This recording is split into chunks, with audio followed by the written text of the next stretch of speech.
Looks like I am. Oh, buddy. All right, we have a couple people here. So I've had a lot of problems getting live tonight. I started off at McDonald's, Wi-Fi no good. White Castle, Wi-Fi no good. I've been at Kroger. I figured out I'd just restart my phone and see if maybe that will help. So, seems to help. We're live now at least. Thank you for coming. I hope people will show up here.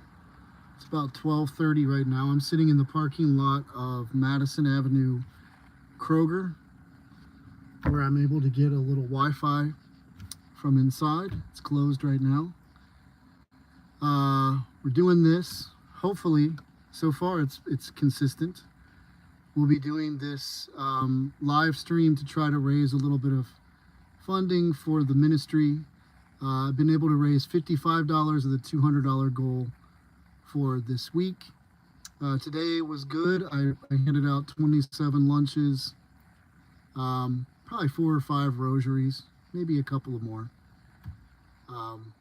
Had a couple of good conversations with 2 different people about the Catholic Church who were sort of on the fence in terms of where they might eventually go in the end. So hopefully, some seeds planted. If you would like to give to the ministry, the link is in the description. It goes to Cash App. There's a pool for that. Looks like nobody's here, but we're going to go ahead and start anyway. The first question is, name the French peasant girl, now a saint, who witnessed the apparition of the Blessed Virgin at Lourdes in 1858. Name the French peasant, now a saint, who witnessed the apparition of the Blessed Virgin Mary at Lourdes in 1858. And I already know who this is, but I want to get this all queued up. The answer is Saint Bernadette, of course. The second question is, this is pretty easy for anybody that knows American history. Name the first Catholic president of the United States of America. Name the first Catholic president of the United States of America.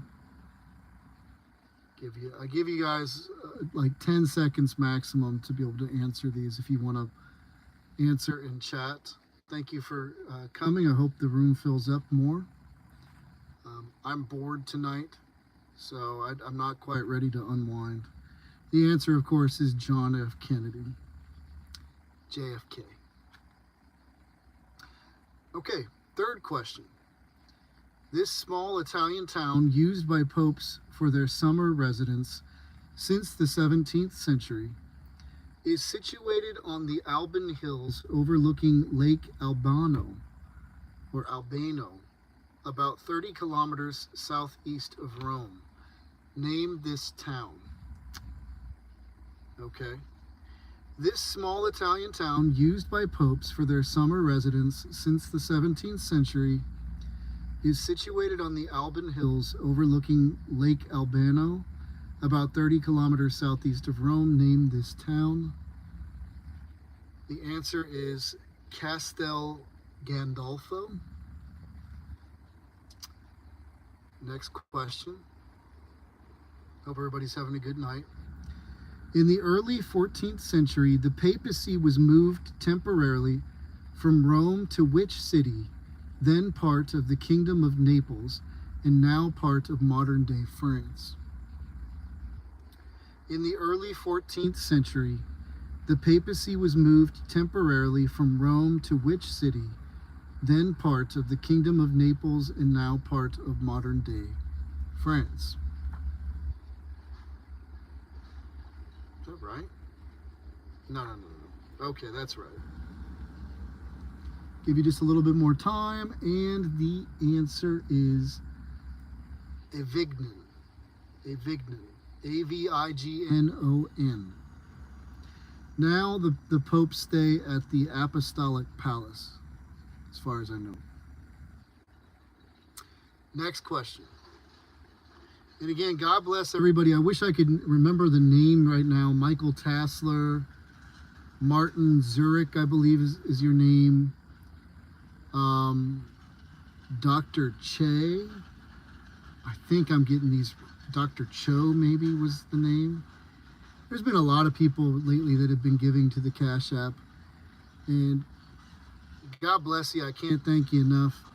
You're feeding a lot of people down here, and you're bringing a lot of smiles to people's faces. So, and also allowing me to do what I really love to do here, which is to give out the rosary.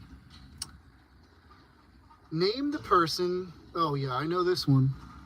Name the person to whom Mary appeared at Guadalupe, Mexico. Name the person to whom Mary appeared at Guadalupe in Mexico. This would have been in the 16th century, early to mid 16th century. One of the biggest mass conversion events for like the Aztecs, actually.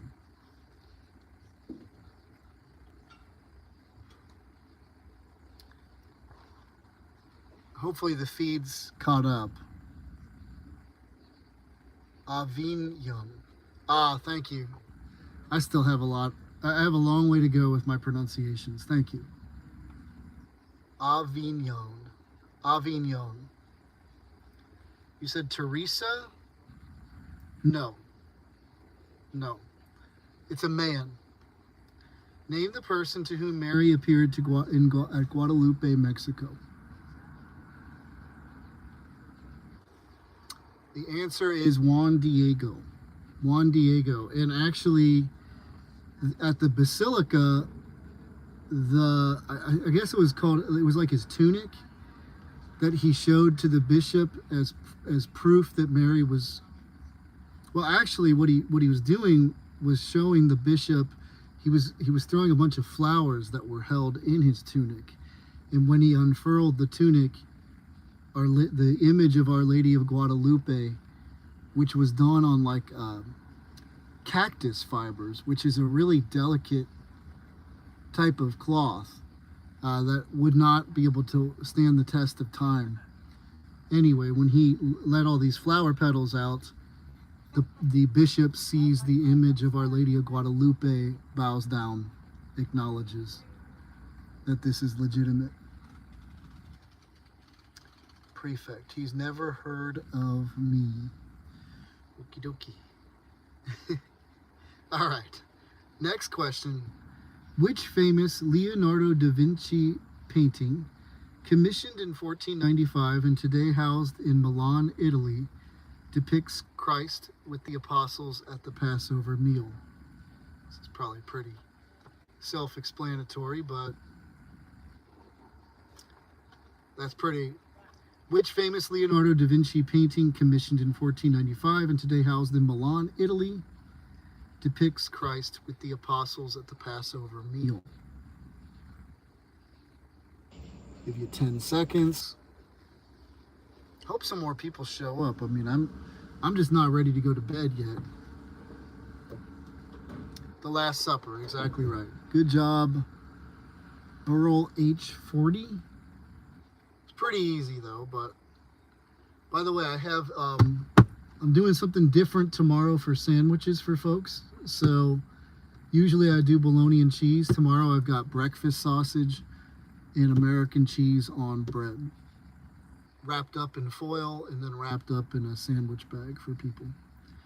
So I'm starting to think, just real quick before we move on in the trivia, I'm starting to think that maybe I will want to do an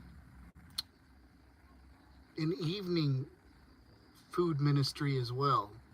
So like tonight's really, I've done this before, but tonight's really the first night I've done that, where I handed out, well, bologna and cheese sandwiches during the day, and then I went and got all the supplies for the sausages that I had and made these sandwiches. And then as I was driving downtown Covington tonight, I was running into a lot of the homeless that I know, and so I thought, I mean, Hey, are you hungry? Do you want a sandwich? Sure. I think that they'll probably taste better. I mean, who doesn't like good breakfast sausage? I put 2 patties on each one with American cheese. So, and that's a way that I can save costs too. The sisters actually give out the sausages, and so that would make it so that I just need to get the cheese, the bags, different things. If I could have just a regular supply, food's sort of the inconsequential part of it all. It's just taking the time to make sure you get it to everybody.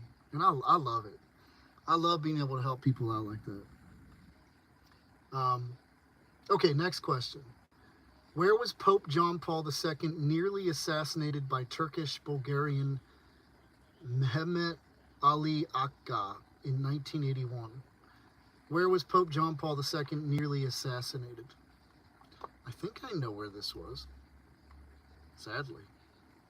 Yeah, that's where I thought it was. So where was Pope John Paul II nearly assassinated? Hint, it's in Rome. It's probably where you would think it happened. It's one of the most iconic places in Catholicism.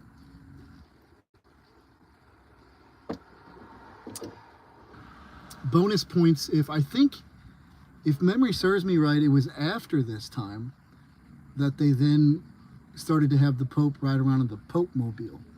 Well, yes, it's the Vatican, but technically St. Peter's Square. So, but yes, the Vatican.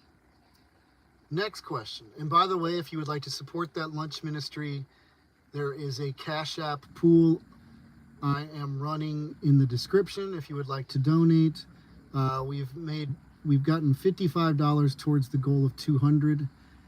I had to cash out that to be able to get some of the supplies, so it doesn't show that the original amount was 200, but we've raised 55 since Friday of last week for this week. So some weeks are stronger than others. God bless everybody who's given. Thank you so much. Michael Tassler for tonight. You gave $5 tonight. I appreciated that. And you've given quite a bit over time. Okay, next question. Who is the first native-born citizen of the United States to be canonized in 1975? Who is the first native-born citizen of the United States to be canonized in 1975? I think I know who this is. Oh, that makes sense. Here's a hint. This canonized saint is also the founder of the American Catholic school system. I have a statue of her sitting on my desk in the shed. Am I over there by the monastery? I'll answer that here in a minute. Which monastery, by the way? The answer is St. Elizabeth Ann Seton, or St. Elizabeth Ann Bailey Seton. Born 1774, died 1821. And that's the thing about, so she's the first canonized American saint, and she's also the founder of the American Catholic education system. So actually, another fun fact, when I'm on the weekends in Goshen, Ohio, I attend a church called St. Elizabeth Ann Seton in Goshen, Ohio. So there's that. Conyers? Where's Conyers, Connecticut? I'm in Covington, Kentucky. So the only monastery that I'm aware of, I mean, there's some convents, the sisters, the Daughters of Mary, they have a convent. They're not cloistered, but they have a convent here in Covington. The only monastery that I'm aware of in Kentucky, and maybe there's more and I need to look into this, is the Abbey at Gethsemane down in Trappist, Kentucky, where Thomas Merton, probably the most well-known, was a monk. Covington.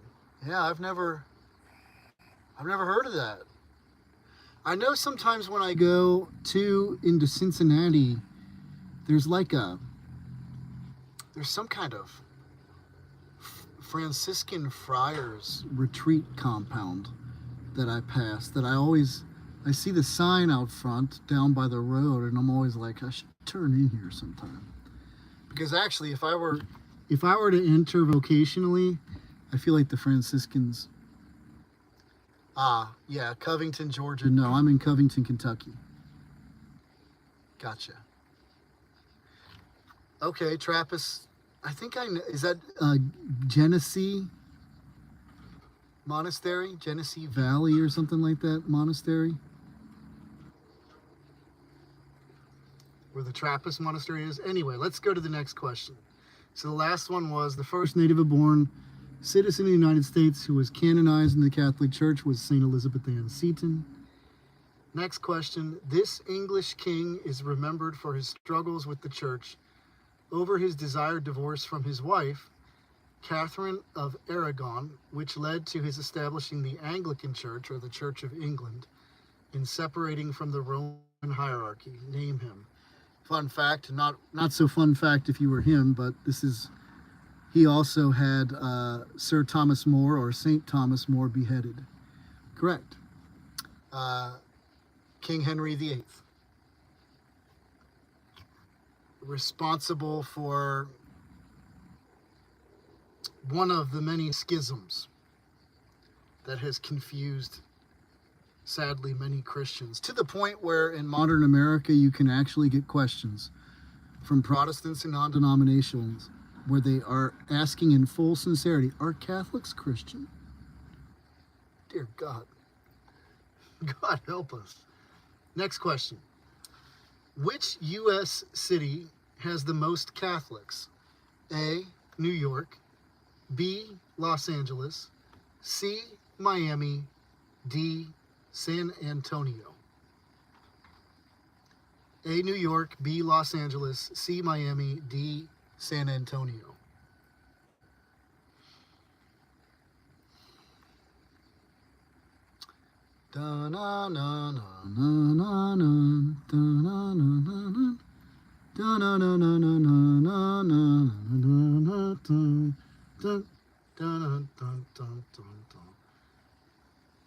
Says a lot. You start your own church just so you can divorce your wife. San Antonio, that is incorrect. The correct answer is B, Los Angeles. Los Angeles has, at least at the time of this publication, had the most Catholics, according to census data. Next question. This Catholic university annually awards the Latter Medal honoring distinguished service to country and church. Name this university. I may not be pronouncing that right. It's Laetare. This Catholic university annually awards the Latter Medal honoring distinguished service to country and church. Name this university.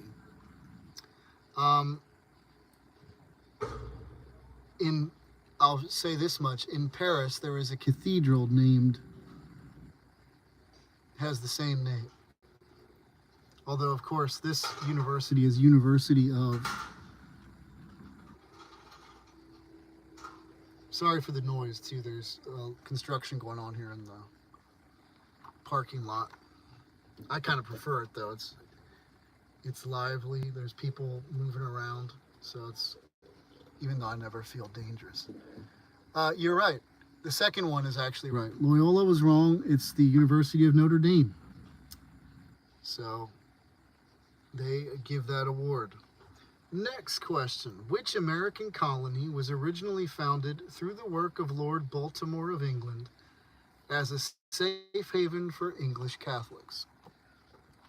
Which American colony was originally founded through the work of Lord Baltimore of England as a safe haven for English Catholics? This would make a lot of sense. I mean, here's the hint. Lord Baltimore is a big clue as to... Yes, you're correct. Probably why the Baltimore Catechism became so important. Good job. Next question, I would not have gotten, well, I would have gotten that. I probably would have guessed because of Lord Baltimore. Next question, what is the first church in North America to be elevated by Pope Pius IX in 1874 to the rank of Basilica Minor? That's an interesting fact. Oh. What is the first church in North America to be elevated by Pope Pius IX in 1874 to the rank of Basilica Minor? This one's harder than most.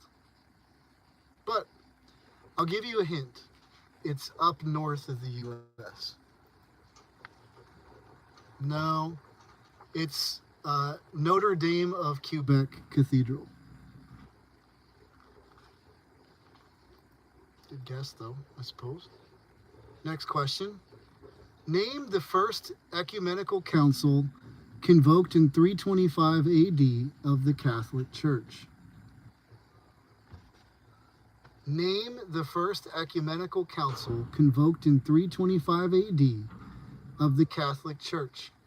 A hint is this is where we came up with one of our most important creeds. Yes, the Ecumenical Council of Nicaea, or the First Council of Nicaea.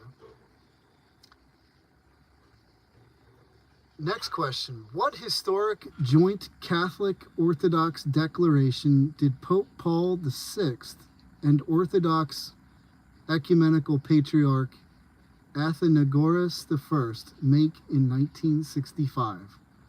So what is the name of the historic joint Catholic Orthodox declaration that the two men made in 1965?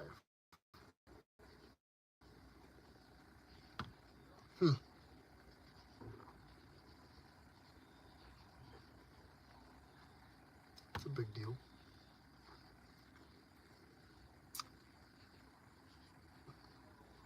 Okay. They lifted the 1,000-year-old mutual excommunication resulting from the 1054 Great Schism. Interesting. Next question. In 993, Pope John XV became the first pope to formally and universally canonize a saint in the way we know it today. Name this saint. Hint is they are a bishop. In 993, Pope John XV became the first pope to formally and universally canonize a saint in the way we know it today.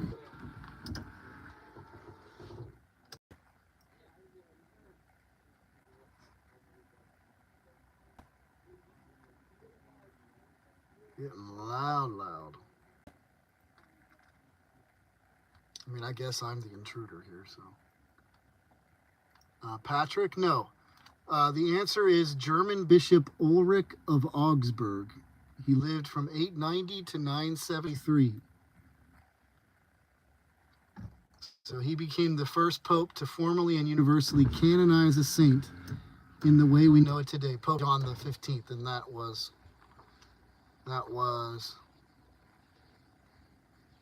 Bishop Ulrich of Augsburg.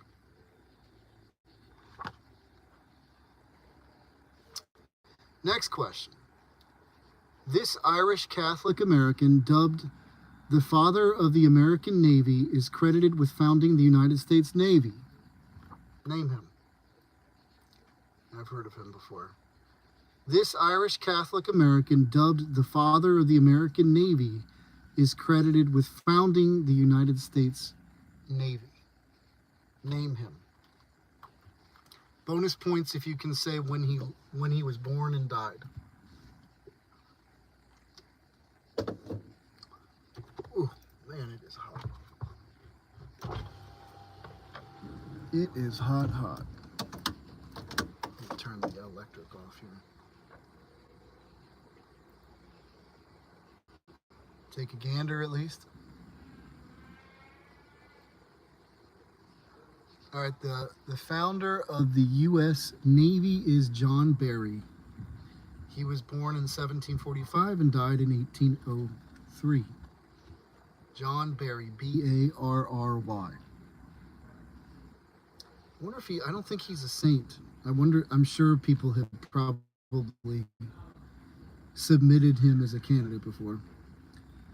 Next question. What is the name for the military conflict between Catholics and Muslims in the Holy Land during the Middle Ages?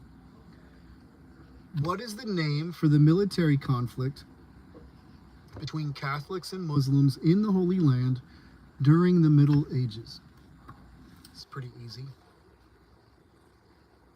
10, 9, 8, 7, 6, 5, 4, 3, 2, 1. The answer is the Crusades.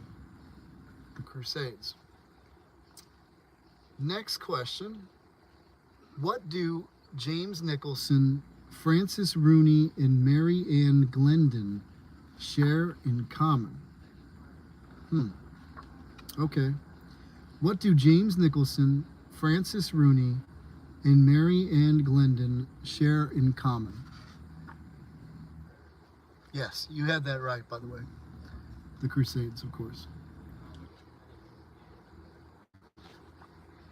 Any idea what do James Nicholson, Francis Rooney, and Mary Ann Glendon share in common?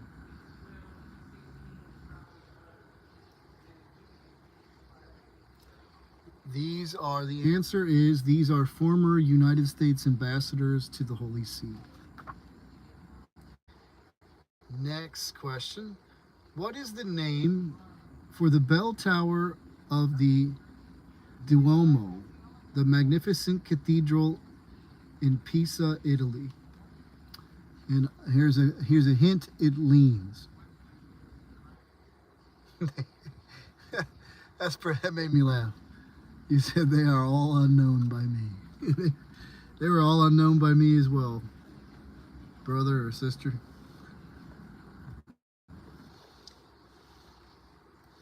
So, what is the name for the bell tower, the magnificent cathedral in Pisa, Italy? It leans. That's the hint. It leans. The answer is the Leaning Tower of Pisa, of course. Next question. This is, by the way, I don't believe that the Vatican maintains this anymore. But which meeting of church leaders led to the elimination of the Index Librorum Prohibitorum, or list of prohibited books? Which meeting of church leaders led to its elimination? This is probably, here's a hint, probably one of the most controversial councils in church history. Something that happened in the modern era. It's a pretty big hint.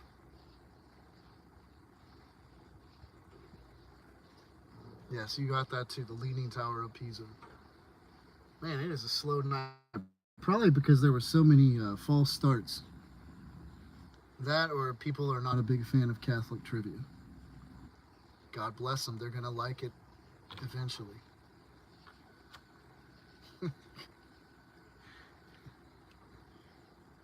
Which meeting of church leaders led to the elimination of the Index Librorum Prohibitorum?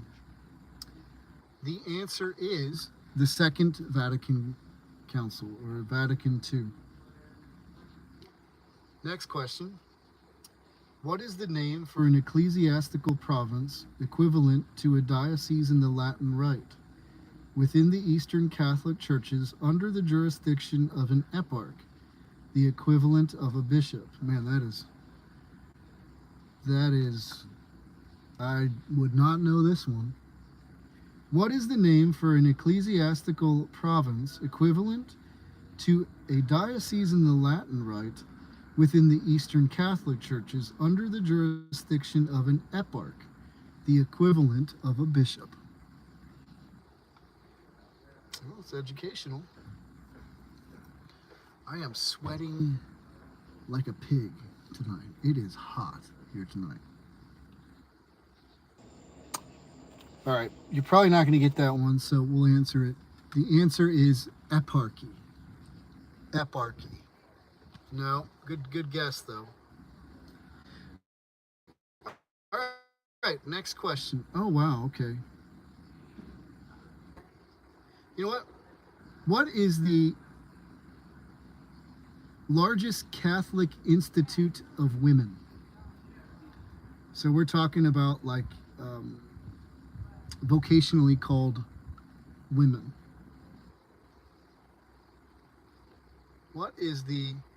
Which one has the most membership? You know what I mean? Like Carmelites, Benedictine nuns, Franciscan, there's different kinds of Franciscans. Which one would you think has the largest amount?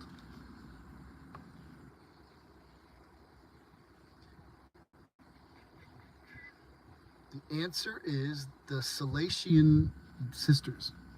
I think I'm pronouncing that right. You know, I've not been to seminary yet. One day. Then I'll be able to obsess over pronunciations. I'll learn the Latin I need to know, all kinds of good stuff. Okay, next question. This Eastern Catholic Church, led by the Patriarch of Babylon, based in Mosul, Iraq, comprises nearly 700,000 Christians and is centered in present-day Iraq with a large population in southeast Michigan. Name this church that maintains full communion with the Holy See. Okay, yep. This Eastern Catholic Church, led by the Patriarch of Babylon, based in Mosul, Iraq, comprises nearly 700,000 Christians and is centered in present-day Iraq with a large population in southeast Michigan. Name this church that maintains full communion with the Holy See. Welcome to anybody who's arriving too. Feel free to use chat to even talk. I might try to answer questions as well if you have any. But the answer to that question is the Chaldean Catholic Church, based in Mosul, Iraq, with a large population in southeast Michigan, which is also an area that has a large Muslim population. That makes sense. Next question. This person was both the first African American Catholic priest and the first African American bishop. Name him. I think I know. Oh, I would not have got that right. This person was both the first African American Catholic priest and the first African American bishop. Name him.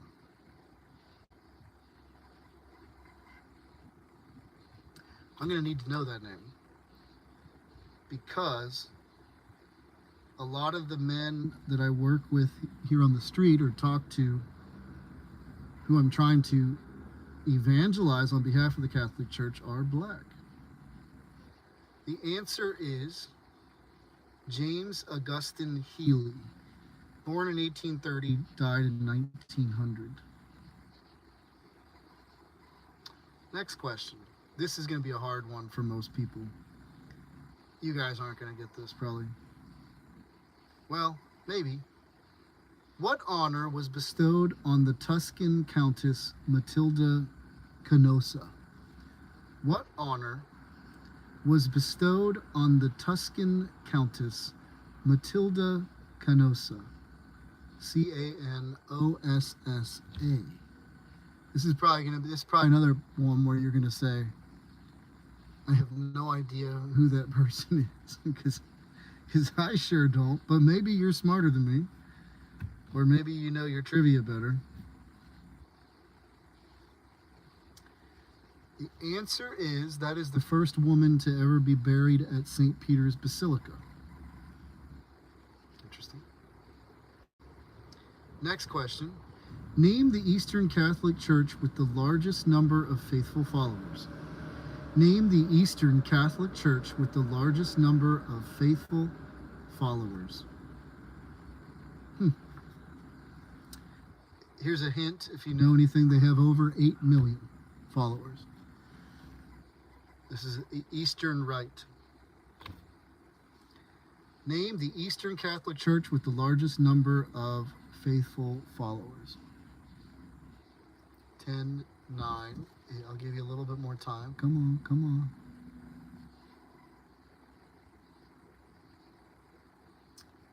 blank empire? The blank empire. The answer is the Byzantine Catholic Church. The Byzantine Catholic Church.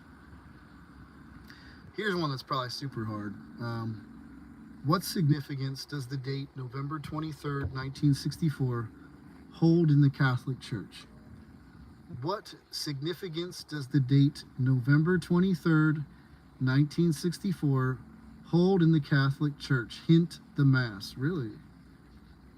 Okay. Hey, so here's a hint. It's Vatican II related.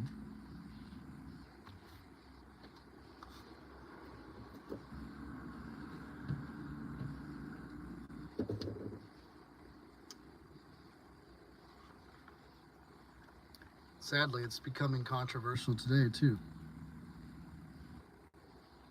For some strange reason, even though for the majority of church history, this was the way we did Mass. The answer is it was the last day of Latin Mass, like mandatory Latin Mass. So that date, so you remember, November 23rd, 1964, that was the last mandatory date for Latin Mass as a result of the Second Vatican Council. Next question. This Irish American and member of the Knights of Columbus, oh, I think I know who this is. This Irish American and member of the Knights of Columbus was the Democratic Party U.S. presidential candidate in 1928, losing to Herbert Hoover, making him the first Roman Catholic to run for U.S. president as a major party nominee. Name him. I don't think I know it, actually. Yeah, I didn't know it. So basically, who ran against Herbert Hoover in 1928? Member of the Knights of Columbus, Irish American. The answer is Alfred E. Smith, born 1873, died 1944. Next question. The naval armada of this invading country was defeated by a Christian fleet of the Holy League at the Battle of Lepanto. The Rosary was involved, by the way, on October 7th, 1571, thus staving off an invasion of Eastern Europe. Name this invader. This naval armada of this invading country was defeated by a Christian fleet of the Holy League at the Battle of Lepanto on October 7th, 1571, thus staving off an invasion of Eastern Europe. Name this invader. Roosevelt. No, it wasn't Roosevelt. The answer is the naval armada was of the Ottoman Turks. Next question. The Counter-Reformation was mobilized by which 16th century ecumenical council convened to define the differences between the Catholic and Protestant faiths with regards to formal teachings and tradition? This is one of the most important.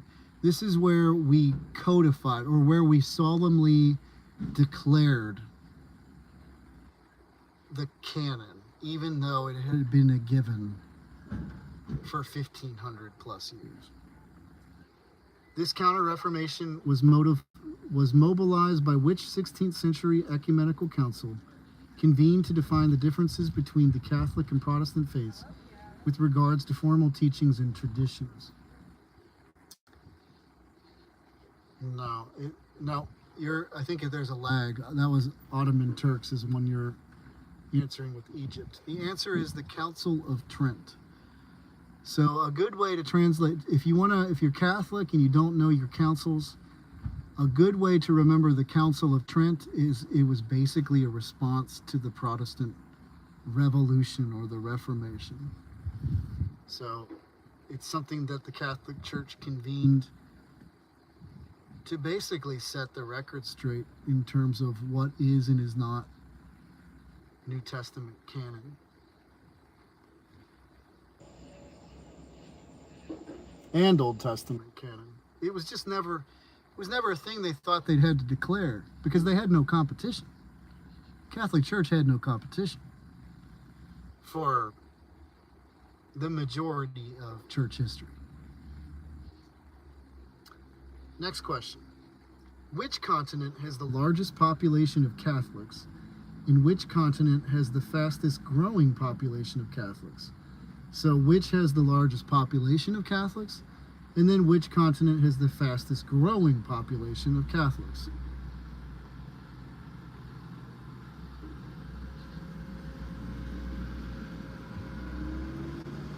We'll probably end at the hour mark or so. So we're 40 minutes in. While we sit and wait for this, if you're new to the live stream, this is to fundraise for the lunch ministry that I do here in Covington, Kentucky with the homeless and just the neighborhood in general, where I give out rosaries, lunches, Catholic books, pray for people on the street. It's a fun time and I wouldn't trade it for the world.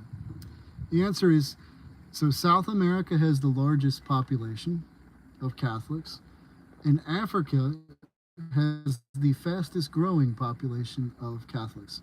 You know, I would love to go on a mission trip to Africa to help expand the Catholic Church someday. You're right about that, though. South America, yeah. South America is the largest population-wise. Next question. Although assuming regnal names are like papal names, papal titles. Although assuming regnal names did not become commonplace until Pope Sergius IV in 1009, this pope was the first pope to change his name and take a regnal name in AD 533. Name this pope. So although it was not an official practice until years later, commonplace, the first pope to ever take a regnal name was in 533 AD. What was his name?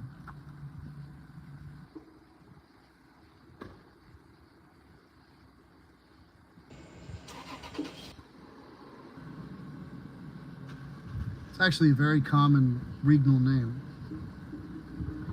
I think they had to, memory might serve me wrong here, but I think they may have had to later correct a later pope that may have used the exact same moniker. No, it was Pope John II, Mercurius. Next question. In what year did Roman Catholics become the single largest religious denomination in the United States? In what year did Roman Catholics become the single largest religious denomination in the United States? Interesting. Of course, within Christianity, I always like to quote Deacon Harold Burke Sievers, who actually I just got to see at St. Susanna Church in Mason, Ohio last week. Great talk. Marcus Peters and he were both doing a talk together on evangelizing. Fascinating. He's a very dynamic speaker. I love how he shouts at the crowd. The year was 1850. 1918. Thank you for guessing. So 1850 is the year Roman Catholicism became the largest religious denomination in the United States. Isn't it wild that it was almost 100 years later that we had our first Catholic president? Given that, it's wild. Most of the founding fathers were Protestant. Actually, they all were. Next question. Which United States presidential cabinet position was the first to be held by a Catholic in 1831? Which U.S. presidential cabinet position was the first to be held by a Catholic in 1831? Interesting.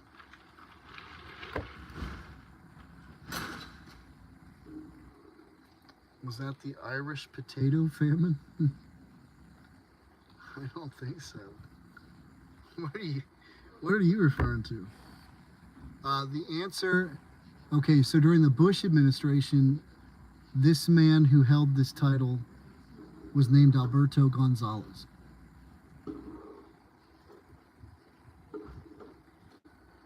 Alberto Gonzalez. That's just a hint. So 1831, which United States presidential cabinet position was the first to be held by a Catholic? The answer is Attorney General. Next question. How much larger is the global population of Catholics than the combined global population of Protestants? How much larger is the global population of Catholics than the combined global population of Protestants?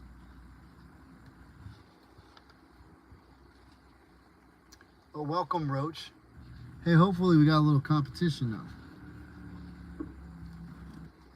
And again, thank you to everyone.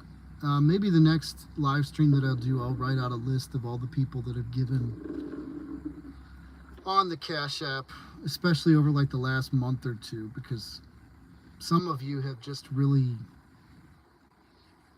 gone above and beyond to make sure that this ministry keeps going. God always just miraculously makes this thing happen. It's wild.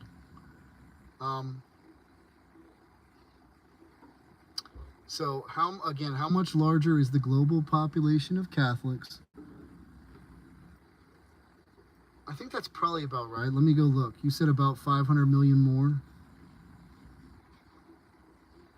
Okay, greater than 2 to 1. So that makes sense. The last statistic that I've seen is like there's 1.5 to 1.6 billion Catholics worldwide and something like 900,000 Protestants and non-denominationals worldwide. So we're definitely the big kid on the block, and it's strange given that people still ask the question, are Catholics Christian?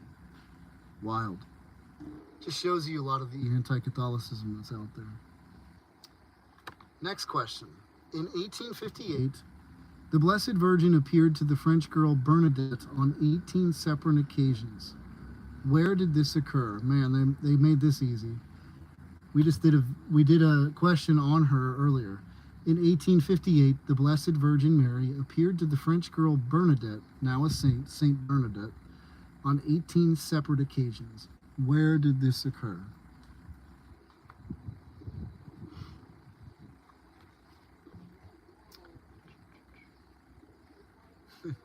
Yeah, it's going on by this potato famine. Interesting. On my fun fact, on my dad's side, Irish Catholic. On my mother's side, German Catholic. The answer is, of course, Lourdes, France. Correct. Burl, good job. Next question. Where can you find the Diocese of Mackenzie-Fort Smith, the largest geographical Catholic diocese in the world? Where can you find the Diocese of Mackenzie-Fort Smith, the largest geographical Catholic diocese in the world? How much more do we have to go? I don't think we're going to have to do like a part 1 and part 2 of this particular section of things, because it goes on.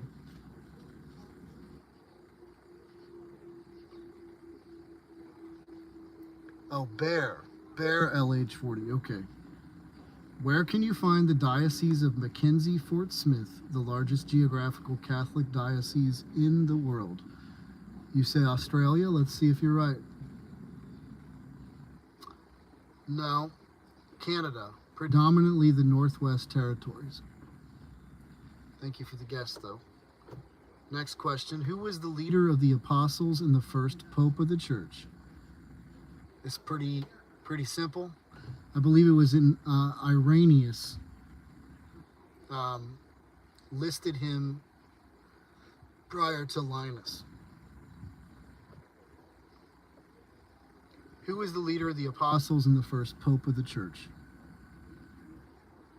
Come on, this one's pretty important if you're Catholic.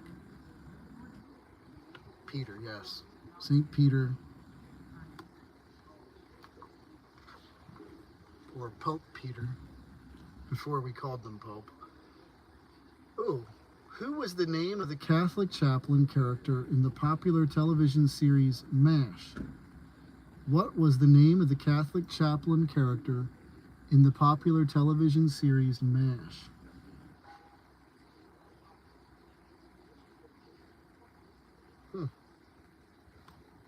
I would have totally forgot this. I grew up on MASH, or MASH reruns. Every night after news, it would be Cheers for 30 minutes, and then like 12 o'clock, MASH would come on for an hour. His name was Father Mulcahy. You got it. And just so you know, it was with a C and not a K. In case you're ever on a desert island, or you're somewhere where they're doing Catholic trivia and that technicality matters. I expect you to send me at least half of the proceeds that you win.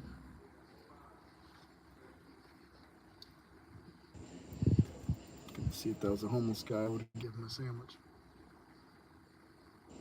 I think I've handed out tonight of the sausages. I'm going to have to make more sandwiches tomorrow. I think I've handed out 9 sandwiches so far tonight.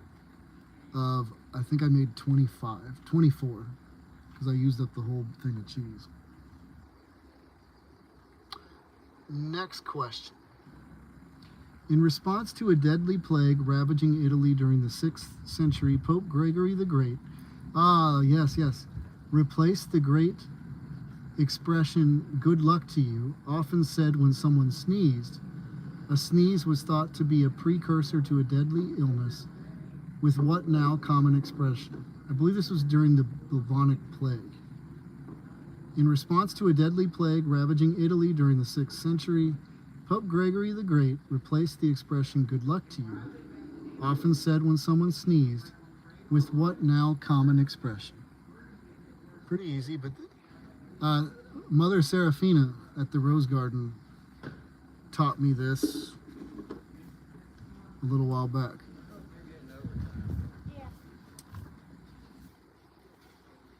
The answer is God bless you. God bless you. Next question. Founded by the Society of Jesus in 1881. Yes, you got it. Gesundheit. Founded by the Society of Jesus in 1881, this Catholic university, located in Milwaukee, is the largest private university in Wisconsin. Name this university run by the Jesuits. Founded by the Society of Jesus in 1881, this Catholic university, located in Milwaukee, is the largest private university in Wisconsin. Name this university run by the Jesuits. I don't think I would know this. Oh, okay. I've heard of them. Just wouldn't known that was Jesuit run.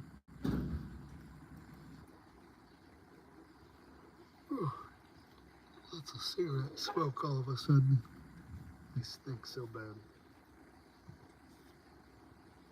Loyola? No. Hey, God bless you, Ricky River. Marquette University. Well, cool. Welcome. Baptized Catholic. Good. I often say to people when they come up to the stand, I say, and you know what? This is probably where we're going to kind of wrap up here. So I'm going to sit here and riff for a minute. If anybody wants to talk or have any questions.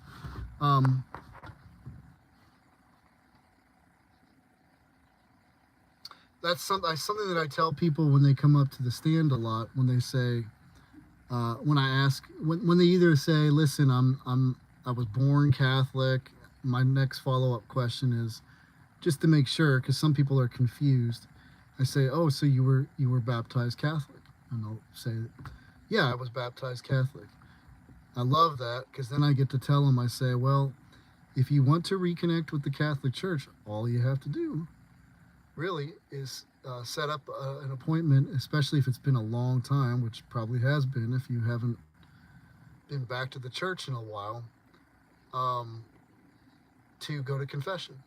Go to confession, and then you can just start participating in the church. And I would recommend for most Catholics who are returning, who were cradle Catholics, who never had any real involvement in the church other than baptism and maybe some church attendance as kids, it would probably be a good idea as an adult to go to OCIA, formerly known as RCIA, so that you can become re-catechized and learn the basics of your faith over again.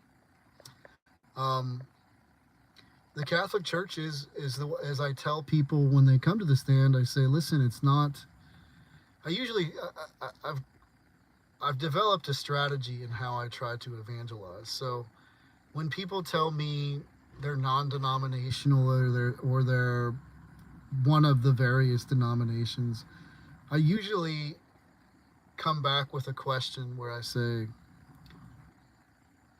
let me ask you a question. I'll say, do you believe that Jesus started a church or a bunch of churches? Just out of curiosity. And I get all kinds of answers. Like one of the girls today was responding, I don't think Jesus was starting up a physical building or a church. She was kind of non-religious.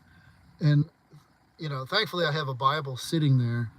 I could have just said, go to Matthew 16, verse 13 to 20 and read that. But, I pick up the Bible and I say, can I read you something? I'm trying to get more. I seem to be getting better with my strategy. But so I read her the passage about, Peter recognizing Jesus as Christ, the Messiah. And then Jesus saying, Peter or Simon Bar-Jonah, upon this rock I will build my church. And I give you the keys to heaven. Whatever you bind here on earth will be bound in heaven, and whatever you loose here on earth will be loosed in heaven.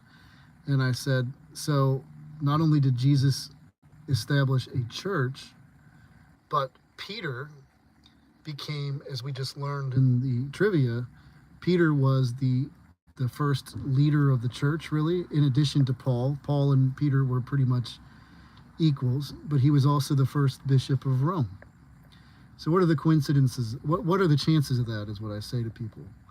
That there just so happens to be this passage where previously he was known as Simon of Jonah, or Simon Bar-Jonah, and then is given this name Peter, Petra, rock, and is told, in contrast to the other disciples who were just conjecturing, I don't know, are you Elijah? People are saying you're Jeremiah, you're Elijah, what are you? Peter got it right, and Jesus said, I build my church on you, Peter. Gates of hell will never prevail against my church.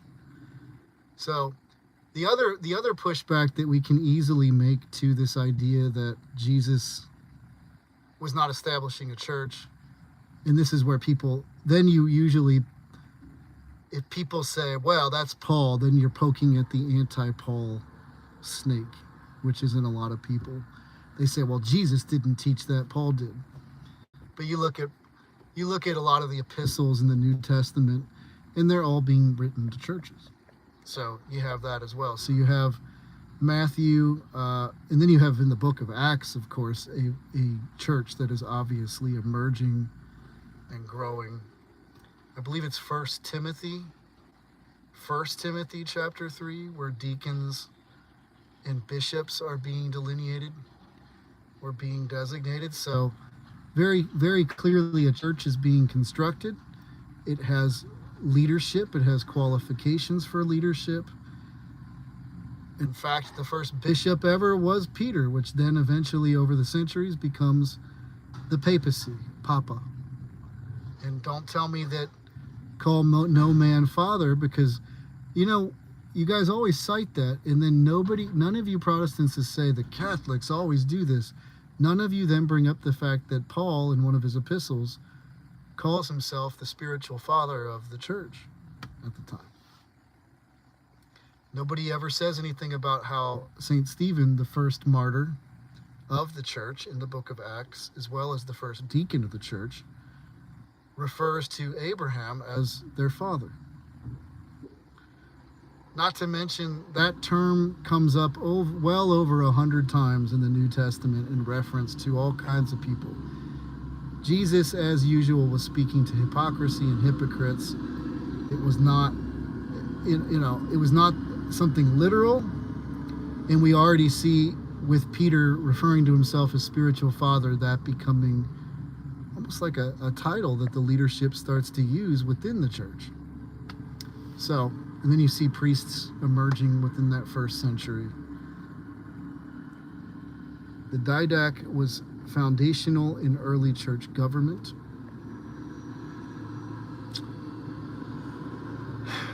There's just so much you have to arrive at a Protestant view of the world. Getting a loud vehicle coming out. But to arrive at a Protestant view of the world, or even worse, almost worse than Protestant in many ways, is the non-denominational. I've said this before in older videos. With non-denominationalism, nobody knows what you teach. At least with like these various denominations like Lutheranism or Methodism, Wesley and all that, or John Smith, the Baptists, at least you can kind of have a ballpark idea of what's taught. The non-denominationals tend to teach, we teach the Bible only, or we are the original church. And it's like, brother, if I had a dime for every time we've heard that argument made for various churches. If you want to go back to the original church, just go back to the Catholic Church. If you want to rightly divide the Word of God, become Catholic. Why? I try to tell some of my Protestant friends who are fruit-bearing and lovely people, this whole personal interpretation nonsense is dangerous. Because it's exactly why when anybody starts to venture out into the Protestant non-denom world, they inevitably become confused. Especially if they shop around. They're shopping around, they're trying to figure it out. You get confused. You're like, okay, so the Baptists are teaching you don't need baptism for salvation. You don't, which is so ironic. That infant baptism is heretical, right? Now the United Methodist, the Catholic Church, and a lot of other churches don't marry gays and lesbians. The United Methodist Church will. As far as I know they allow it in the clergy as well. The Episcopal Church does that as well. These things matter greatly. Some of them are ordaining women frequently. And I have noticed this very strange, this identity politics in the church it's weird. There's several people that God keeps putting on my radar on social media who are like these female bishops or cardinals of these different denominations. And they're always like just very narcissistic. Their videos are, I don't know if you guys know what I'm talking about, but they're like real fluffy. They're never talking about anything. And it's always just some sort of weird gender political statement that they're making, having nothing to do with Jesus or what he taught, frankly. It's always just some weird liberal talking point that they're trying to make.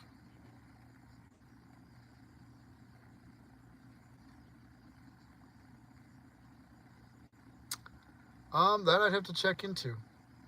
I don't know. Bear. I don't know. Look that up right now, please. Everyone's not a narcissist. Most people are... No, everyone's not a narcissist. I see narcissism as a spiritual symptom of... It's just a label. It's a mental health label we give to people who may suffer from diabolical oppression, who are just extremely selfish. They don't think of other people at all. No, I totally refuse. Yeah, okay, but boss. Okay. The name of your moniker gets you removed on its own. Yeah. I tell you what, man. I think that what goes on in the world is a lot of projection going on these days. I'm this way, therefore I'm going to project it upon you. You know. It is overused. I prefer to just kind of address people in terms of like the characteristics or character traits that they display. Narcissism's too easy. It actually removes the spiritual layer from things. You know, I definitely was very narcissistic for much of my life. I'll say that much. Yeah, totally. Very selfish, very self-absorbed. And I still have to, in all honesty, to answer the person that was coming in here to troll and had the inappropriate name. I mean, to be honest with you, yeah. I'm always trying to pray that God remove pride from my life. Because anyone who pretends that they don't have pride in their life, yeah, right. You know, it's an honest, ongoing project for anyone who engages the spiritual life and especially takes a path with Christ. You know, and He will humble you. You know, I mean, I'm homeless, living in a van and all this, and I'm loving my life, even though sometimes I look around and I'm like, what exactly has happened? But I am loving my life, not the life I would have chosen. But this is all the result of a humbling that has happened with me. You know, I was so far gone and astray for so many years, and it had to happen. Hi, Frank. Almond's Joy. So, I pray that everyone gets humbled. A prayer that I'm going to start praying a lot more lately is to offer up my suffering as like a sacrifice. To not, you know, I may still pray to avoid certain types of suffering, if possible, if God would allow these cups to pass.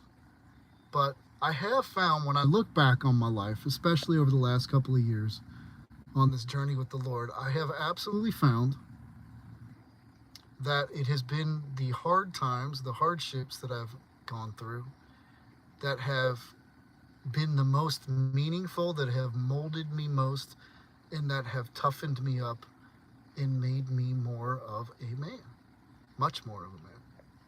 And I don't say that in any kind of boastful way or even any kind of stereotypical way, just simply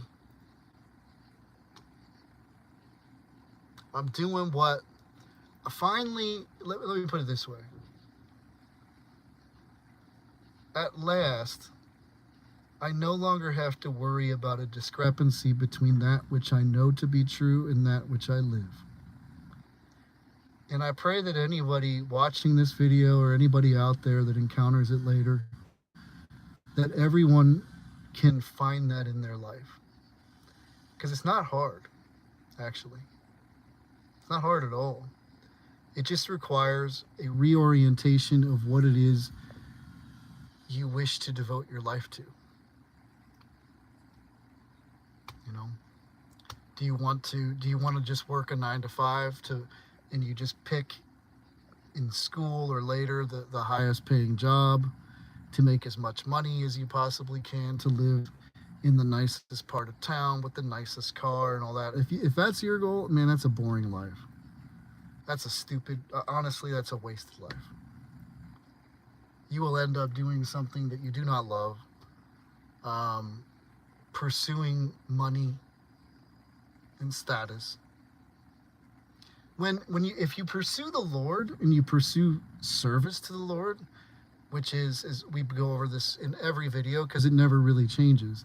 Service to the Lord means serving others. Straight up. I mean, He makes it very clear in Matthew 25 that is precisely how if we want to serve Jesus, we serve other people. And I would argue, especially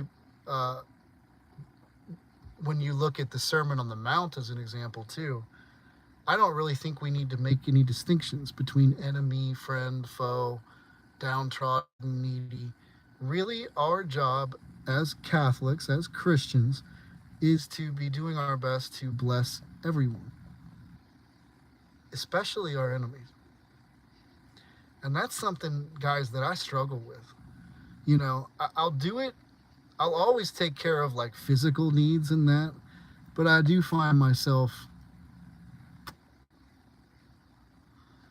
you know, when I'm driving around in my van, mocking the other side at times as I drive around.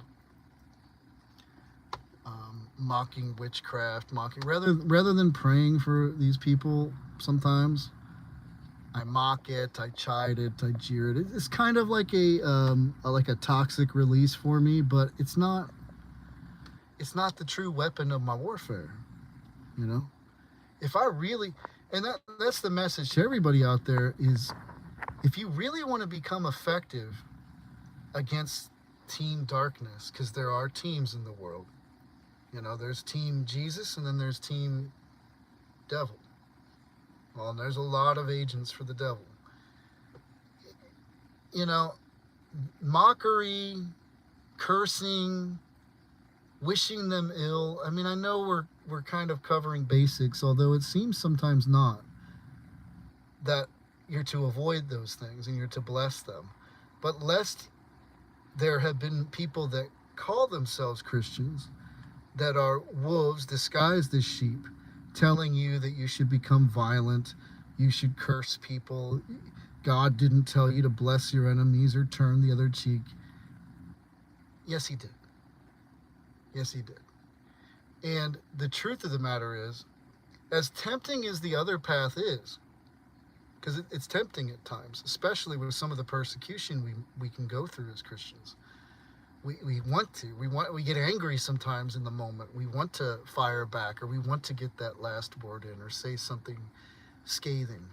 The truth of the matter is that we are most effective as Catholics, as Christians, just giving love. And that's a tough one. It's a tough one, and yet and here's the beauty of it too. Everything, just so you know, this is the beauty and the great thing about being Catholic is that it's not you. You don't have to do it. These are literally things, these are graces that you pray to God for. So, I mean, prayer changes me around within the amount of time that it takes me to pray a rosary, half the time. So generally speaking, if you guys are out there and you've never prayed the rosary before, please pray the rosary, and right after you pray that Apostles' Creed, right before you get on the next bead, that Our Father, state a prayer intention, or state multiple prayer intentions. Or more preferable would be to pray multiple rosaries throughout the day with singular prayer intentions each time. But you can you can start out on the wrong side of the bed. You can start out just wanting to fire back and just stewing, and you just pray a couple of rosaries. You just pray one. You get and do it. I hear people. I have a friend actually who's kind of becoming lukewarm as a Catholic. He's a very strong brother in Christ in general. Has a real deep love for the homeless and all that. But he's kind of waning in his Catholic faith. And one of the reasons, I think, is because he found that the rosary didn't really do much for him. Well, in that is a confession of what the problem is. A feeling based. Now, I get a lot of feeling when I pray the rosary. I feel a lot of peace, and I feel a lot of love and a lot of joy when I pray the rosary.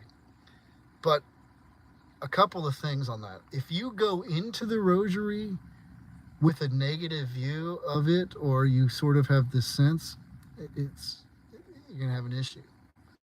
You're going to have an issue because you're not coming at it with faithfulness or obedience, really. You're coming at it with skepticism, and you're kind of keeping it out here.